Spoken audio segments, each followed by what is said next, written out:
Hello, everybody. It's good to see you. I'm down in Palm Coast, Florida. Nice sunny day down here.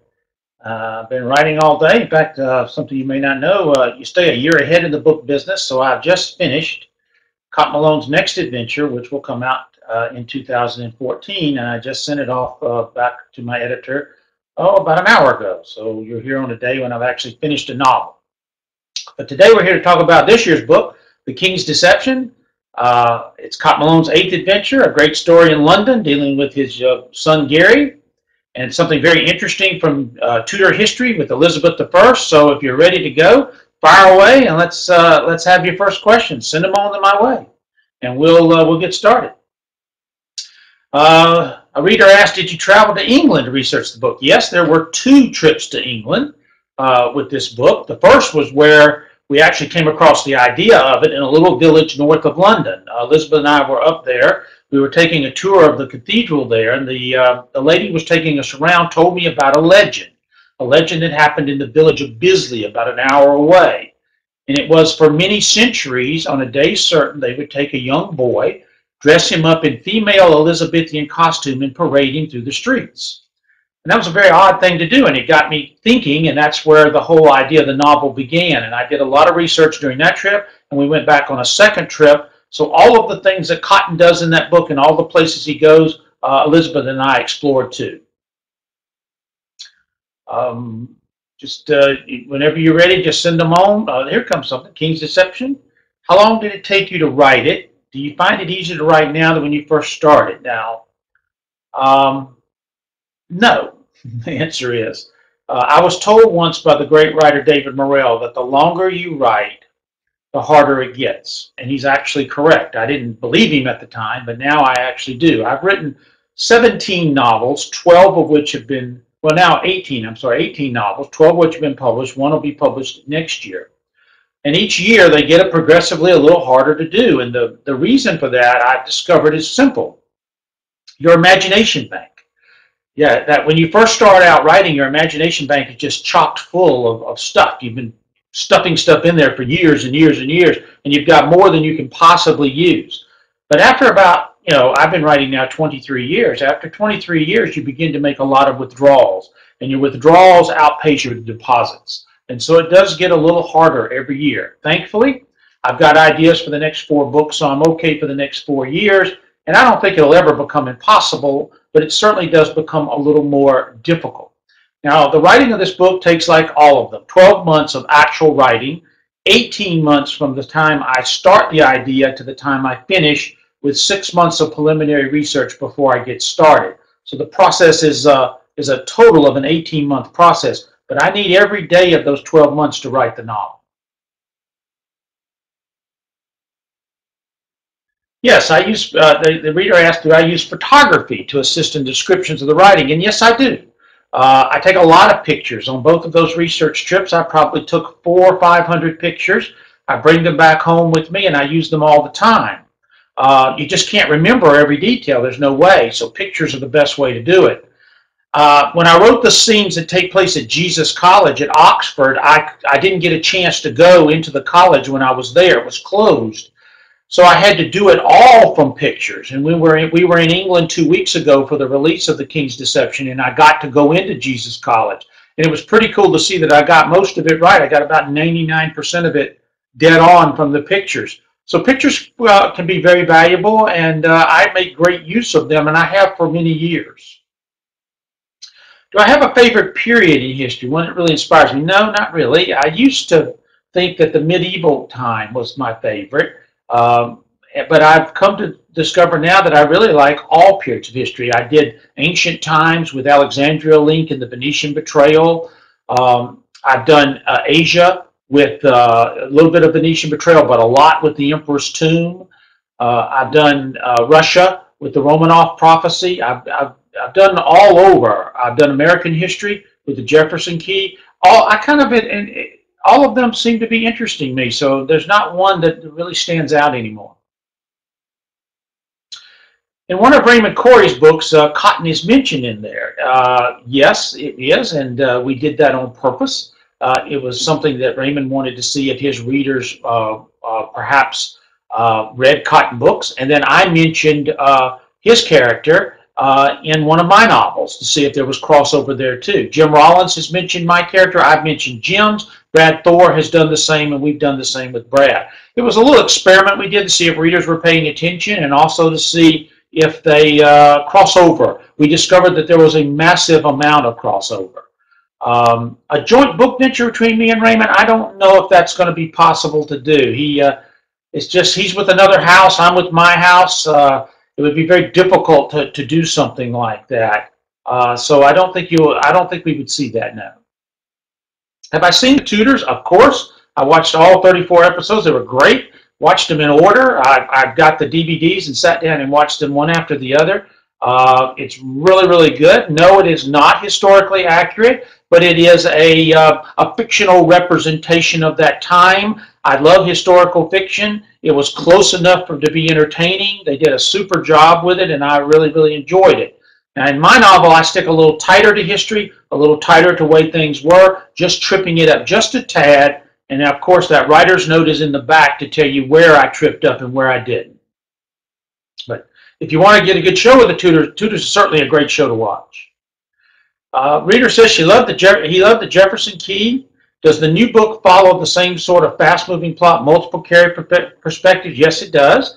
I like to use around 3 to 5 points of view. I like to bounce around between those 3 to 5 points of view. I like to keep them a little tighter, a little closer together, as started in Jefferson Key, where the characters are more interacting with each other and not scattered over the globe like I had some in the earlier books. And I like my plot to be short chapters, quick scenes, bouncing back and forth between the point of views to keep you moving forward so that you'll keep reading the book. Because the object of the game is for me to keep your eyes moving down the page. Do I have plans to write another book with Tom Sagan from the Columbus Affair? One day, maybe. I liked Tom. I enjoyed creating him. He was a lot of fun. He was a disgraced newspaper reporter who gets caught up in this great mystery with Christopher Columbus and the fact that Columbus may well have been Jewish. I enjoyed the story. I fleshed him out pretty solid. So yes, I would think that one day we'll come back and revisit Tom Sagan again. Yeah, here's a reader who was watching, a viewer was watching Morning Joe and Caddy's reaction. She was a little defensive about Queen Elizabeth perhaps being a man. Did the Brits have that reaction to the theory? Not really at all. We were over there and we did many events, and people were fascinated by the idea that there might have been something amiss with Queen Elizabeth. They're very intrigued by that possibility, because I'm telling you what, it's not completely beyond the realm of possibility. In fact, it's got a lot of merit to it, and they were very interested in it. Now, Morning Joe, of course, you want a little conflict, you want a little action, you want a little entertainment, and that's what that was about, and it was a lot of fun. But I will say afterwards that Katie came up to me and we had a talk about it, and she took the book home with her, and she said she intends to read it and intends to let me know what she thinks. She says that she was actually very intrigued by the possibility. How do you think things would change in England if Elizabeth was a man? Well, as far as the monarchy goes, zero. There's no connection between the Windsors, who currently serve as the ruling family of England, and the Tudors. There are many royal families between there, absolutely no connection, would have no effect whatsoever. But it would change everything in Northern Ireland. Elizabeth is the one who seized all the land from the Catholics in Northern Ireland and gave it to the Protestants. All of the land titles in Northern Ireland to Protestant landholders, which are thousands and thousands, trace their origin to Elizabeth. If she's a fraud, they're a fraud. And this is the so what of the king's deception. This is what matters. And it's the very first so what I've ever had that has absolute, direct, and immediate implications in the real world. This was so explosive that my British publisher asked me to tone down the Northern Ireland aspects of the story for fear of inciting someone or getting someone riled up about this. So I actually had to tone it down. Northern Ireland is an extremely sensitive subject over there. It's not one that you talk about, it's not one that you stress on, and it's certainly not one that you aggravate. So it's very interesting how this little historical anomaly from 400 years ago, if it were true, could literally explode in the modern world. Where do I see Cotton going in the future? What's his next adventure? Well, he's going to come back home for a domestic adventure. I can't tell you what it's about, but I can tell you the title. It's called The Lincoln Myth, and it will deal with something with Abraham Lincoln, something very unusual with Lincoln that I'm sure you don't know about, and something that also involves the Constitution, another very interesting anomaly in the Constitution. Cotton's going to be back for 3 adventures after that. Yeah, they're going to be a little bit domestic, a little bit foreign. I see him being around. I see his world continually to evolving. I see some things happening in that world. There's going to be some changes in the world. There's going to be some things happening. I think you're going to enjoy the next 4 books.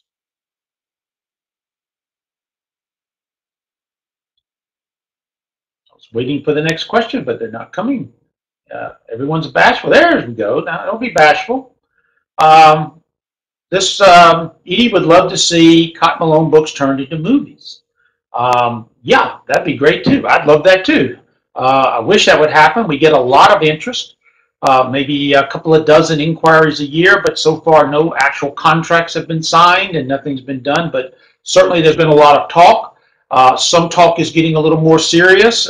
We might see something, down the road possibly, but it's hard to say. With Hollywood, they move at their own pace. I'd always said of who would play Cotton.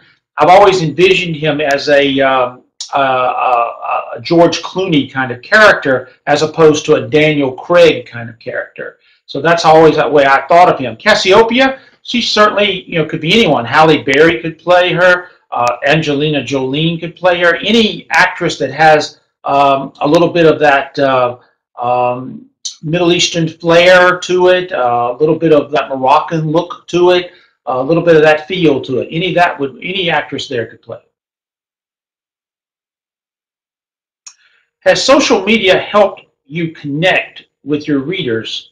Yeah, sure it does. We use Facebook. That's the only one that we deal with. We have about 37,000 followers there, and it grows every day. And we do keep in touch with folks there. We let them know what's going on. We interact with them. So it has been good. And it's a reader fan page, so that's what it's for me to interact back and forth between them. And we try to keep content on there. When you're on there and you see a reply that says Steve says, that's really done by Esther, who works for me, and she does those. If it says that's me personally responding to it. I go on, I don't know, 3-4 times a month, and I'll do something on there. So anytime you see an I, it comes from me. But I do keep an eye on the page every, probably at least once a day. I check in on it, see what's going on, and I like to keep up with it and see what people are talking about. Somebody says Harrison Ford is Cotton Malone. He'd be perfect. The only problem is, just a little old for Cotton now. Harrison Ford's up in his mid-60s. Cotton's 47. I guess he could play him, but there are probably some other actors who are a little younger who could probably do it and pull it off.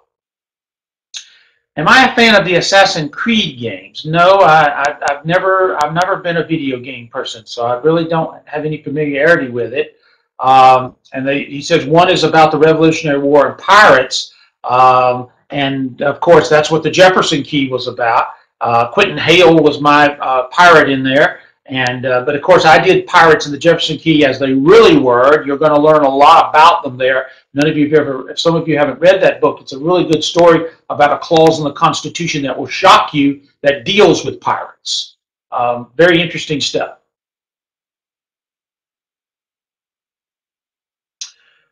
Do you think Henry VIII was a big child? Well, that's an interesting question. I don't know the answer to that. He turned out to be a very big man. He was always a tall man, even as a youngster. He was well over 6 foot tall, so he was a very tall, strapping young man. And then into his 20s and 30s, as he aged into his mid-40s and then into his 50s, he died in his 50s. He became quite obese and overweight, and this came about after the injury to his leg, where he really couldn't exercise like he used to anymore. So I'm not sure he was a big child, but I know that he was a big man, yes. What advice would I give someone who's trying to write their first book? Is there a magic formula for brainstorming, outlining, and writing? Well, I've got some bad news for you. There is no magic formula. There is no easy way. There is no shortcut. There is only one way to learn how to write, and that is to write. You have to write every day. You have to study your craft. You have to study your genre, and you have to plow away at it every single solitary day. There is absolutely no easy way to do it. It is one of the most difficult endeavors you will ever encounter in your life. But here's the cool thing. It's an acquired skill that anybody can acquire. There's no magic to it. Anyone can acquire it if you want to acquire it. All you have to do is put your mind to it. But you have to write every day. So my advice to someone who wants to write their first book is to sit down and do it. That's what I did. I sat down and I did it. Took me a year, but I did it. It's the most horrible thing I've ever written in my life. It's the most horrible thing you would ever read in your life, but it is the most special thing that I will ever write because I started it and I finished it. And that's what the cool thing is, because 90% of all writers do not finish what they start. So my advice is sit down, write, learn your craft, learn your genre. Where does King's Deception rank in my favorite novels? Well, certainly it's right at the top right now because it's the one that's the most recent novel that's out there for people to read. A writer should always say that their most recent stuff is their best stuff. Now, for me, my absolute favorite is the one I just finished and turned in about an hour ago because that's the latest thing that I wrote.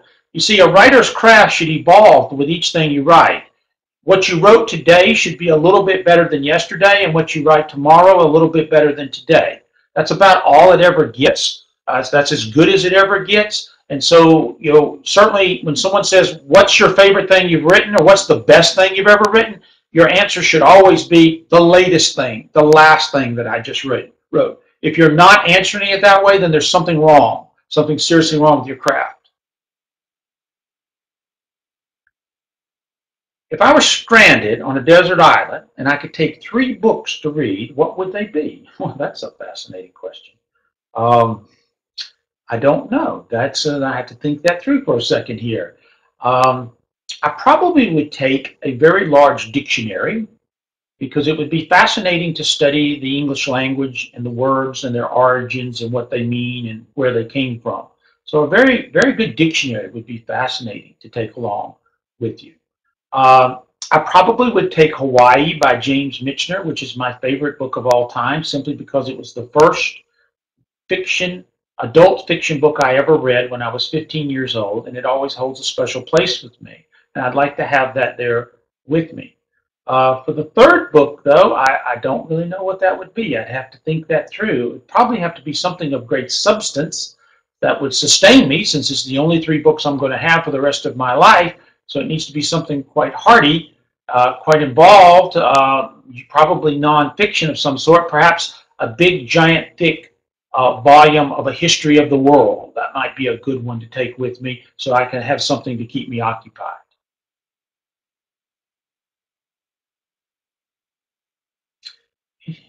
What other genre would you like to take a crack at? Because I write international suspense thrillers.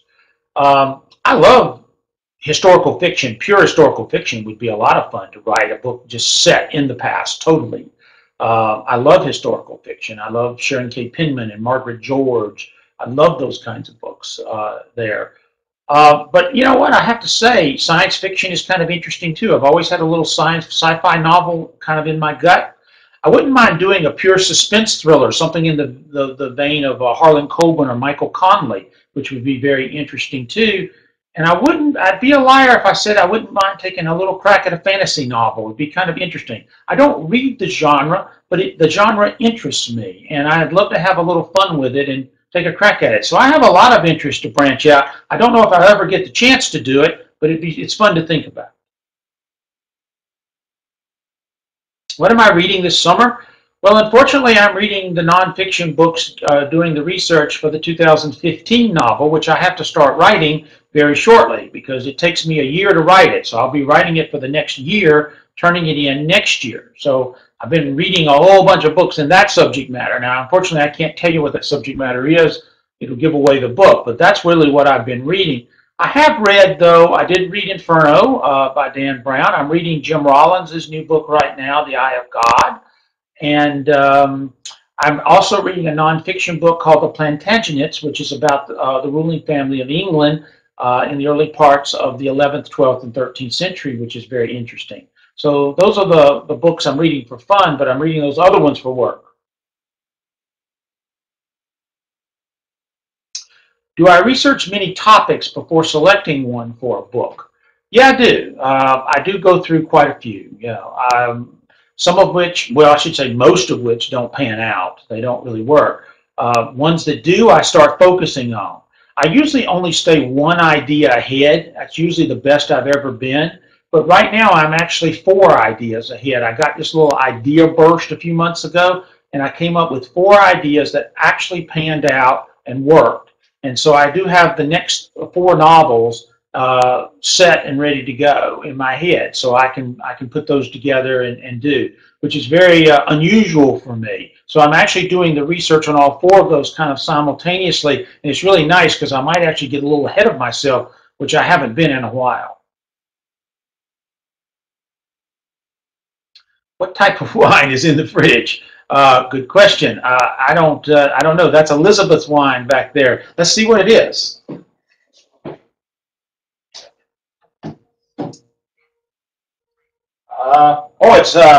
It's a New Zealand wine that she got. She likes wine. That's hers. I don't drink particularly, but she does. So she keeps it there in my little fridge here in this office. It's I guess you would call it a beer fridge, but for me, it has lemonade and soft drinks in it, and she sneaks her wine in there occasionally.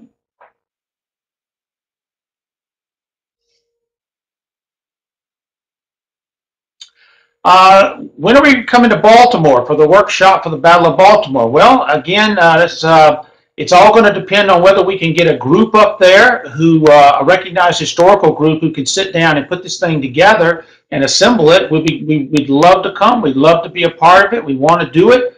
The Bob who sent the question in has won our contest about a couple of years ago, and we owe him an event up there in Baltimore, and we intend to come to do it. But I got to get a group, Bob. You got to get me an historical society or someone involved in this who can put this together. Because see, I don't run any money through me. I don't touch money. That money goes. The money that we'll raise for that event all runs through that group. It all has to be through a proper channels. So you can find us that historical group up there. We can see what we can do in coming up there and doing that.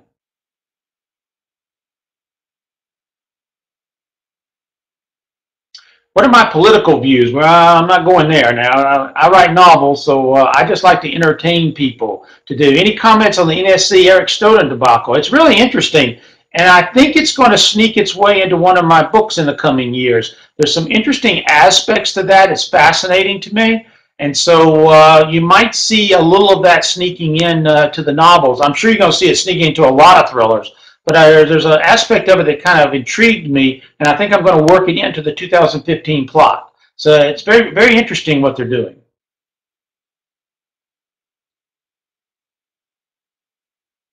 How do I find the secrets that become the center of the novels? Well, you have to stumble onto them, really. You come across them. Like this one in The King's Deception. I'm sitting there taking a tour, and the lady tells me about what happens in the village of Bisley for 300 years.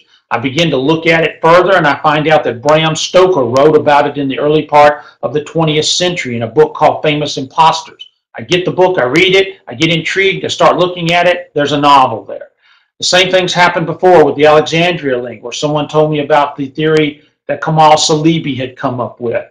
I've come across these ideas in books, sometimes in events, sometimes just hearing things, sometimes watching television. You never know where these ideas will pop up. You just have to be ready when they do and ready to grab on them. Will all four ideas be Cotton Malone book? Yes, all four of those ideas that I told you about will be a Cotton Malone book. He's going to be around for the next four, and like I said, you're going to see some interesting things in his world. So yeah, Cotton's not going anywhere. He just took that 1 year vacation, but now he's back to work.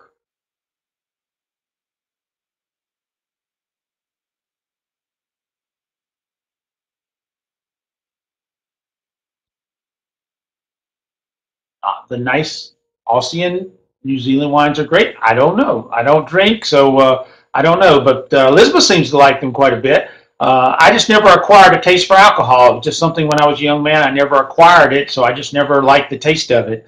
But she seems to enjoy it. Did I get lots of flack about my theory about it? Not really, not at all. I've received almost no flack, to be honest with you, because the historical basis of this thing has some great merit to it. I mean, you know, all her life Elizabeth wore wigs. All her life she wore heavy face paint. All her life she wore clothes that didn't flatter her body.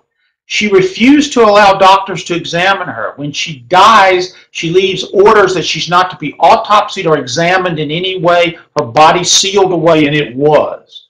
Her number one duty as queen is to have an heir, but she refuses to marry, refuses to have a child, calls herself the Virgin Queen.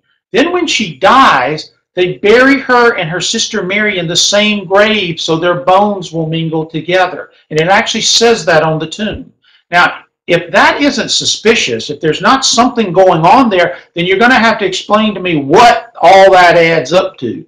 And I've yet to have any historian or anyone tell me that I'm completely insane here. There's a lot about Elizabeth that's very odd that can be easily explained by the fact that she wasn't what she appeared to be. So, and again, I'm not saying this is real or true. I'm just saying it's kind of fun and interesting. And so far, I haven't had any real blowback on it. Do you think you've stimulated the Brits to consider digging up her bones? Well, that's an interesting question because that's how you could prove or disprove this thing.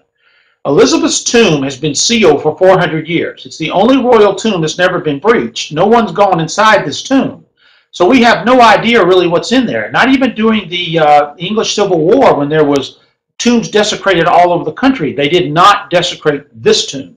So it would be very fascinating to go in there. Certainly there'd be a 40-year-old woman in there who's married. Would there be a 70-year-old woman whose DNA from the father's side matches the 40-year-old? Or is there a 70-year-old male skeleton? Or is there a 13-year-old skeleton? We don't know the answer to that question, but it would be interesting. When I was over there, the Daily Mail, which is the largest newspaper in England, caught on to this and did a big 2-page spread. The headline was, "Author calls for opening up Elizabeth's tomb," which I thought was really great, helped generate some interest in the book and everything, but I'm sure the royal family didn't appreciate it too much.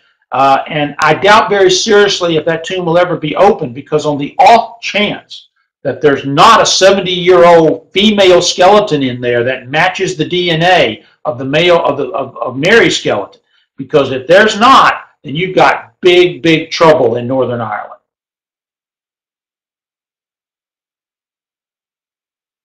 Is there anyone you love from history you really want to write about? Ever consider Mark Twain? Actually, I did consider Mark Twain because I did an event, a History Matters event, at the Twain house last year with Bob Stein and Sandra Brown. And I've toured that house a couple of times, and I'd love to do something with Twain, but I haven't found anything intriguing yet, anything interesting, any great secret one way or the other that I can make work with it. There are lots of folks from history that draw interest for me. Particularly some monarchs and some folks. I don't want to really talk about them or say them because I don't want people to preempt them and try to grab them. I have to be a little careful of that now, which is kind of interesting. I never had to worry about that before, but I do now. But there are some folks from history that greatly interest me and I want to explore, and I actually am going to explore some of those in the next 4 books.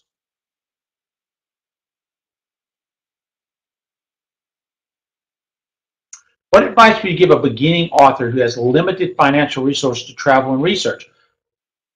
You don't have to travel and research anything. You don't have to go to anywhere to do to write your novels. Not at all. You can sit right at home and you can write every book you have right there. You never have to set foot out of that locale. The only reason I go is because of a direct interest to go and find some specific things.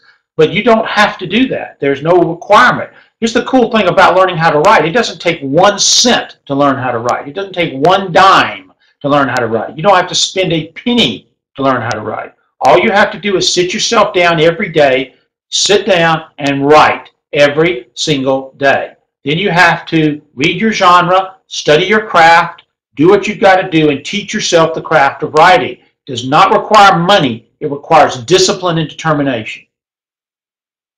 When you mention that you use photographs on your books, will you ever make albums on Facebook for each book. Well, we did this for a while. If you go to my website, steveberry.org, up until about 3 books ago, we did do this. There's a, if you'll go to each book's home page, some of them have a photo section, and we did that.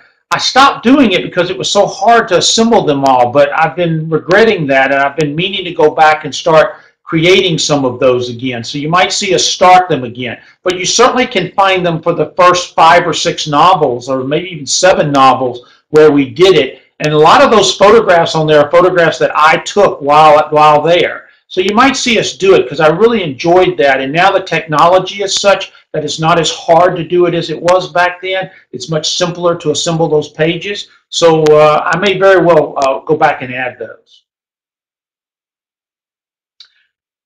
Tim Cook says this is fun, and it's a first for him. This is, I think, the 3rd time I've done this. I think I was the very first one they ever did it on. I'm not sure. If I wasn't the first, I was close to being the first. I noticed the technology has changed a lot. It's a lot simpler to keep up with things. And in those days, the question wasn't right below the screen where I can see it. It was way over here, and I had to go back and forth to keep up with it. But everything's a lot cleaner and smoother now to do.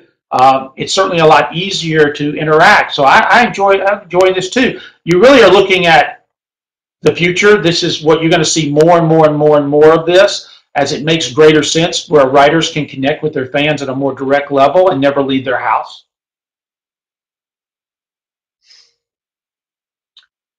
Everybody's coming in saying they think it's fun.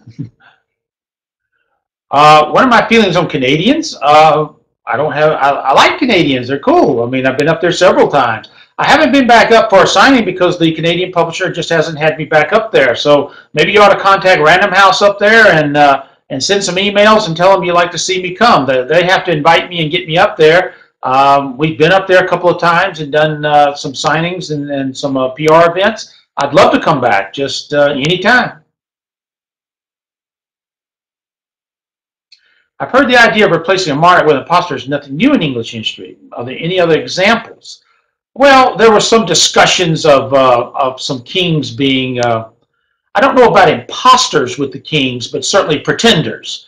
Folks who took the actual person who was more entitled to the throne and kept him away. Certainly murder has been used to eliminate pretenders. The most infamous of all would have been Richard III, who killed his brother Edward's 2 sons in order to keep his path to the throne clear. But it's happened with other monarchs as well in English history. I don't know of any other aspect of English history where the monarch was an actual imposter. I don't know of it. Someone out there may know something. I don't know of that, but it doesn't come to mind right now. This Bisley Boy legend dealing with Elizabeth is the only one I've ever heard of it, and it's the most fascinating and to me the most plausible that could very well be true.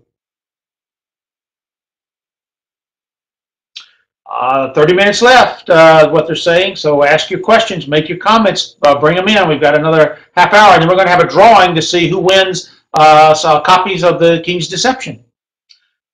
Will I be introducing any new characters in upcoming books? Well, yes, we will. Next year, you're going to meet a brand new character who I fleshed out, and I think you'll be able to see a return for that character. I enjoyed creating him. He was a lot of fun. I think you will probably see another character or two coming down the road. So, yeah, there are going to be some changes in Cotton's world, some additions, some subtractions, some all kinds of things are going to happen. And that's what keeps the books fun. You don't ever want them to be predictable. The thing about writing a series is every book in the series has to be the same but different. The same but different. Very tough to achieve, but that's what you have to strive for. So I try to keep them lively and entertaining, but also with enough familiarity that you keep coming back. What is my writing schedule like? Well, I write each day, as I just told everyone else you need to do. I do 5 days a week. I start around 6:30 in the morning. I write till about 11. I take an hour off. I write a little after lunch, and then I deal with the business of writing for a while. Then I do a little bit of stuff to clean my head out around the house, play golf or something. Then I do a little research before I go to bed, start all over the next morning. So that's my schedule that I maintain during the 10, 11 months that I'm actually writing and putting words down on the page. And I'll start that schedule back August 1. Right now, I've been on tour. I finished up. I've got to go to ThrillerFest in a week, next week, and then we do our vacation with our children after that. So July is a month where I don't really do a whole lot of writing. I'll start back August the 1st. I stay on that schedule solid, and by next spring, I should have the book finished and done. And I have to do a book a year, so I do a book every year. Now, while I'm writing the next book, I'm researching and getting ready for the book after, and I'm conceptualizing the book after that. So at all times, there are 3 books in my brain. As of up until about an hour ago, there were 4 in my brain because I had to finish up the edits for next year's book. Those are now done, so that one's kind of purged out. And now I'm writing 15, researching and outlining 16, and conceptualizing 17. And if I stick to that, I can keep to my book a year schedule. Can I tell us more about your History Matters project? Yeah, History Matters is a foundation my wife Elizabeth and I created about 4 years ago. And we go around the country and we raise money for historic preservation projects. And we do that mainly through our writers' workshops that we teach all over the country. And we've taught around 2,000 people at these workshops where we teach the craft of writing. And you buy your way in with a contribution, and all of that money goes to the project we're there to support. As I mentioned to Bob in Baltimore a little while ago, that's why we have to have a sponsoring committee, because they set it up, they put it together, they collect the money, they make all that happen. We just show up and do it and do the event. We also do meet and greets, dinners, lunches, whatever it takes for them to use me to raise money for. And we've raised around $600,000 for historic projects all over the country. We have 2 more coming up later this year, one in Albany, New York, and one in New Jersey. They're up on my website at steveberry.org. You can find out about them. I'll actually be teaching a writer's workshop in New Jersey. So if you're in that area, you might want to register for that and come. It's a very intense 3-4 hour course on the craft of writing, and it's good for anyone, fiction, nonfiction, published, non-published. I don't care what it is. Craft is craft. And we'll keep doing these. We do around 6 to 8 History Matters projects a year. If you have one in your community, if you have an organization and you think you might need our help, go to the website, steveberry.org, click on History Matters, and send us an email, and we'll get in touch with you. Any new locations for future novels? Well, Cotton never go to Hawaii. Actually, he might go to Hawaii. Actually, he just might. Yes, he will. I have a tale I want to do with Hawaii, something very interesting. The Polynesians have always fascinated me, and so you might just see Cotton coming headed that way. Yes. Future novels, locations, certainly some more American locations are going to come into play. I would love to send him to South America. He's not been there yet. I'd love to send him to Africa. Not been there yet either. Australia and New Zealand, definitely in the mix as well. Is that where you write? Can you show us any trinkets? Well, this is not where I write all the time. This is a place that we have south of our house where we come down. It's down at the beach. So we come down here quite a bit. And this is the rain. Let's see if I can show you a little bit. If I can angle up, you can see there behind me. You can see the map. See the map right there? That is a map of Elizabeth and I's travels. There's little red dots, little red pins in there of every place we've been. That was given to me by Random House a few years ago as a gift. And I keep it here. Above that is a drawing of Cologne, which is one of my favorite cities in the world. And then, of course, you see the Templar. I got that at Rennes-le-Chateau. This is just where I work in here. It's just my little office that we have here at the condo, and I do a lot of work here. I've written 5 novels. I've worked on 5 novels here. I do a lot of work. I do an enormous amount of plotting out on the beach. I call that my office. In fact, when we're done here, I'll be headed out there, and I'll walk up and down that beach for a couple of hours. I actually got the So What, the thing about Northern Ireland for the King's Deception, walking on the beach out there about a year ago. So this is a very inspirational place to me. It's the way I come to clean my head out. We've been on the road for 3 weeks. 3 solid weeks, getting up at 4 in the morning and going to about 11 o'clock at night for about 20 days straight. So we were both a little tired. So we came down here to recharge and rest before ThrillerFest next week, because that's going to be a busy week in New York. I was going to see if he had, I do have this little trinket. This is my my Megalodon shark's tooth that I have that I really like. It's one of my prized possessions that I hold on to. I really like that. And my other, there's not many other trinkets around here that I keep here. Most of those are at my office at home.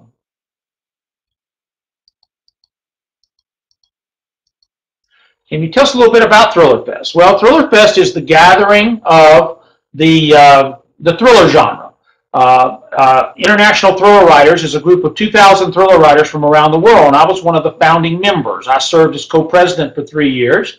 Elizabeth is now the executive director of ThrillerFest, of ITW. She runs all of ITW. She ran ThrillerFest for 5 years, and they promoted her now, and she now runs the entire organization.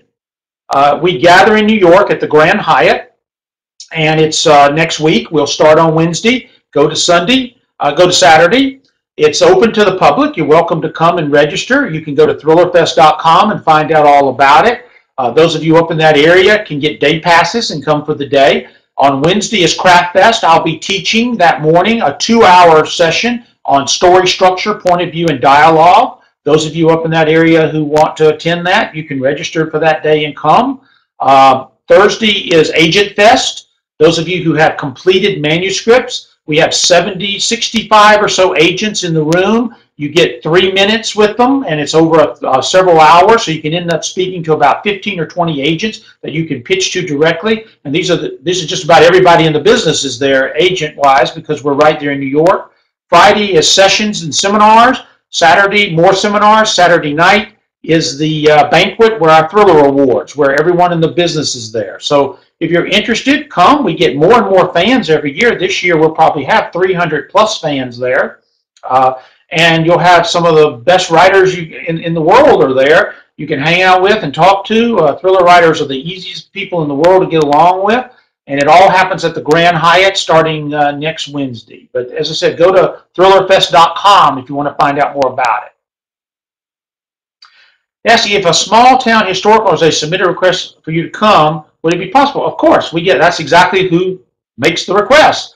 I can't tell you how many local historical societies. We just did one in Cleveland with the out in a suburb of Cleveland called Medina. The local historical society there had us out there, and we were out there with the Friends of the Library. We did a joint event for them where they raised money. We do a lot of events with local historical society. In fact, that's the #1 group that we work with. So if you get a local historical society who has a project, send us an email. We'll see if we can work it in, and we can see what we can do with it. Some of them work, some of them don't. We have to look at it and see, and we have to see what we can do. I will say this, we try to make everyone work that we can because we know it's tough and we want to try to help out everybody we can. Do you have any fans who go too far? Well, I don't know what you mean by too far, meaning do they get a little crazy? No, I haven't had that problem. We get some kind of wacky emails sometimes from some people who are obviously kind of out there, but that's about the extent of it. I've never had any disrespectful or disruptive or intrusive fan at all. You know, the cool thing about being a writer is no one really recognizes you. I mean, I have literally sat on an airplane and a guy 1 foot away from me, right across the aisle, is reading my book with a big color picture of me on the back held up where everyone can see it, and not a single person connected me with that picture. And that's kind of cool, really. I like that. I like that anonymity. I enjoy that part. So writers get to write the books and to get to interact with everyone and get to kind of be known, but we're not really recognized that much. So I've never had any trouble. Another thing, by the way, with ThrillerFest that's kind of cool this year with fans is on Friday night we have something called Fan Fest. And what happened was writers paid to have the right to bring 12 fans that night. And I did that, and 12 of my fans will be coming. We did a contest on Facebook, and 12 of my fans will be coming that night, and they'll get to meet and interact and do it. It's just a really kind of one-on-one thing, and there'll be about, I don't know, 200-300 fans there from various writers. If you're registered for ThrillerFest, you can come to FanFest as well to do. But this is something special we're doing this year just for the fans, and so I've got 12 of my fans coming, and I'm looking forward to meeting each one of them.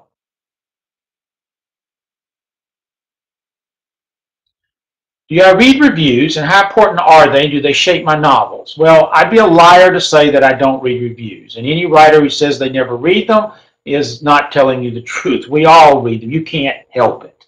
It's human nature. You want to see what people think about what you've done.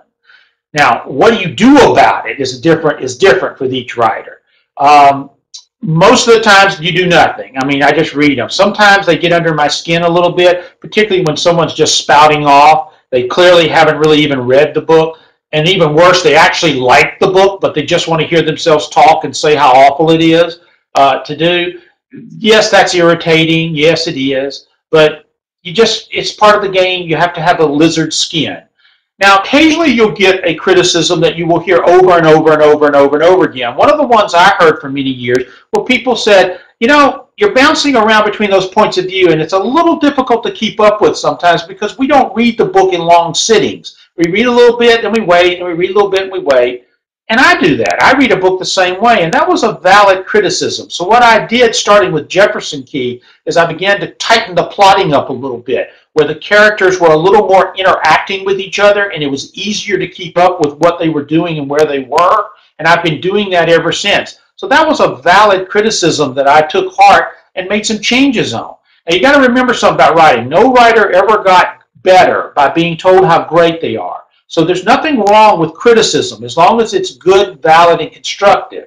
But when you get the silly stuff and people who clearly have not even read the book and people who just want to hear themselves talk, you know, you just sort of have to slough it off and be done with it and let it go. But by and large, you know, I like the feedback. I like reading it. I was taught in the critical process, and I don't mind it at all. What's the question I tend to ask a lot? Well, the number one question that every writer gets asked, it's the number one question all writers get asked, is where do your ideas come from? That's the number one question that you get asked. So they do it, and I've started having this answer. This is kind of the answer I give now. I tell them, I said, look, I want to tell you something, and I don't want you to tell anybody. Please, you got to keep this secret. And I only learned this after I got published the first time, because the first time to get the idea was really hard. The second time was pretty simple, because once you get published, I get this little password, and you go to this website. It's called ideasforwriters.com, and you go onto that website, you type in your password, you type in kind of what you want to write about, just general stuff. You hit a button. About 2 hours later, they send you back. You got the idea for the novel. The whole thing's just laid out, and that's really how we all get them. It's really cool, and it makes it so much easier that way.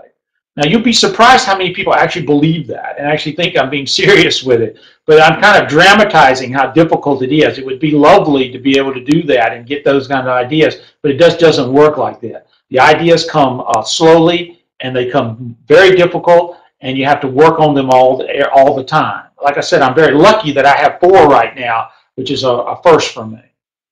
When visiting England, did I pick up a British accent? No, I wasn't there long enough for that. I'm afraid you got to stay there a lot longer. And as you can hear me talk, I would get a very southern British accent, I think, too. I'd be from southern England if I ever did pick it up.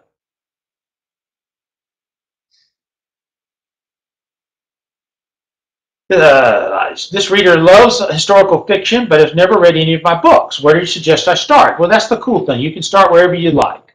I write them where you can go in and out of the series. Now, Amber Room, Romanoff Prophecy, Third Secret, and Columbus Affair are standalones. So they're all by themselves. Read them however. Templar Legacy begins the Cotton Malone series, and then there's 7 books after that, coming up now to The King's Deception, which is the 8th Cotton Malone book. I write the Cotton Malone novels where you can go in and out. You do not have to read them in order. If you did, you might recognize a couple of things. If you don't, you would never notice. I've actually had people read the books backwards. It's been no problem for them whatsoever. So pick one. I think you ought to start with King's Deception. I think it'd be a perfect place to start. I think you'll enjoy it. If you like it, you can try some more. You ever get stressed out with deadlines? Actually, I don't. I have a very good discipline. I was taught that early on in Catholic school by the nuns. I set goals for myself. I stick to the goals. I have always turned a book in at least a month in advance, usually 2 months in advance is where it is. I've never even come close to a deadline, to be honest with you. I don't think I've come within 30 days of a deadline ever to do. Now, occasionally deadlines get shifted and changed because we change what we're writing about, we change the order of the books and things like that, and that messes everything up. But everyone understands we have to adjust the deadline because of that. So no, I don't ever get stressed out about them at all. I stick to them. I understand a deadline. I understand someone needs something by a certain day. As long as we sit down and plan that out in the beginning and we all know what it is and we all work from it, great. What I don't like is someone coming in at the last minute and telling me a new deadline or changing the rules or modifying something with no notice to anything. That is a bit of a problem. I never had that happen with me in books, but I did have it happen in the law all the time. I'm very fortunate. My editor is very organized and he's very detailed and he keeps up with it, and we all stick to a very good schedule that we actually lay out about a year in advance. Would I consider using more recent history as a centerpiece in every book? Yes, I would consider doing that, and I am going to do that. Something from the 20th century, something more recent. Yes, I've been interested in that, and I have something I want to deal with that. So you'll see that in the years ahead, yes. We only have a few minutes left, and then we're going to announce the winners of the book. So you've got a few more questions, fire away. I'm here before I head out to the beach. Do you do any physical research, use of weapons or anything like that? No, I have to tell you something. I've never fired a gun in my life. I probably need to. I probably need to see what it feels like, but I've actually never fired a weapon before. So I've never done any of that. I just experience it vicariously. I've never really done anything. My good friend David Morrell, he went to bodyguard training. He actually dislocated his shoulder at the bodyguard training. We have to be a little careful about these kinds of things. But I've never really gotten that deep into it. No, it would be kind of interesting to do, but it's never really happened. Have I won awards? Yes, I actually have won some awards, which is quite interesting. I've only won like one award in my life. The Georgia Writers Association gave me their Author of the Year award about 8 years ago. It's the only award I ever won in my life, and then all at once in the last few months, I've won 3 awards. The Poets and Writers magazine gave me the Barnes & Noble Writers for Writers Award in March for the History Matters work we do. And then the Anne Frank Foundation here in America gave me the Anne Frank Human Rights with a W award for the Columbus Affair, which is a book that epitomizes the spirit of Anne Frank.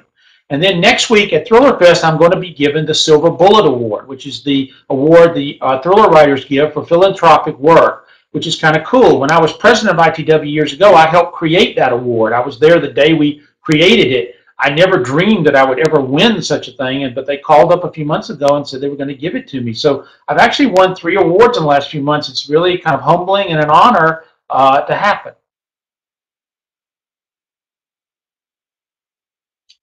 How was Cotton born?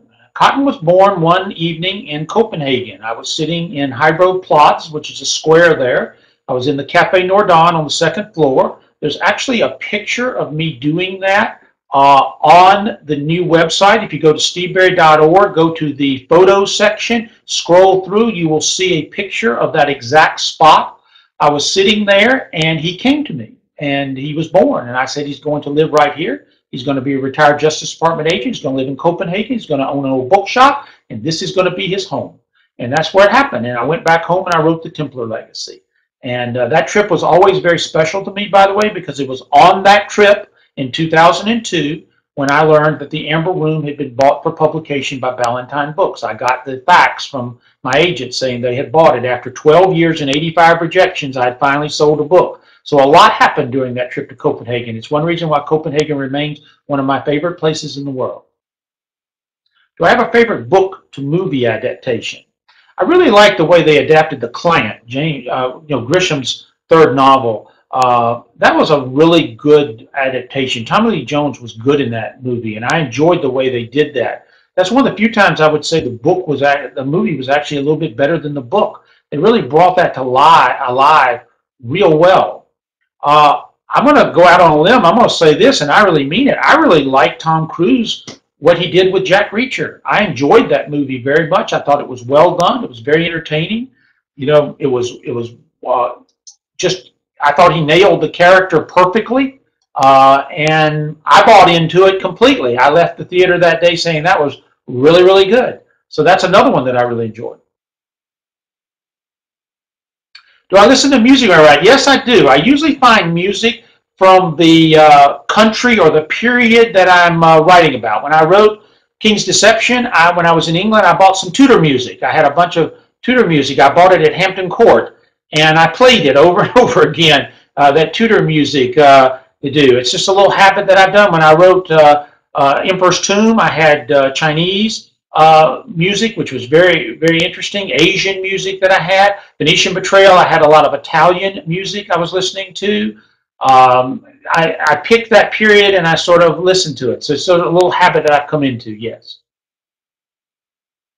If we want to contact you further, what's the best way of reaching me? The easiest way, the fastest way is to go to the website, steveberry.org. Send an email. I read every one of those. I don't answer them all. Jessica answers them for me. I answer some, but I do read every one of those. So if you want to get in touch with me, that's the fastest way. If you click on the History Matters one, there's a History Matters email in there. You can send it. That comes straight to us as well. We love to hear from you. We get 30, 40 a day, and we answer every one of them. What do I have up? What I have coming up for philanthropic events? Just those two I mentioned. I have the one in New Jersey and the one in Albany, New York, which are scheduled for October of this year. You can go to the website, steveberry.org, under events, find out all about them.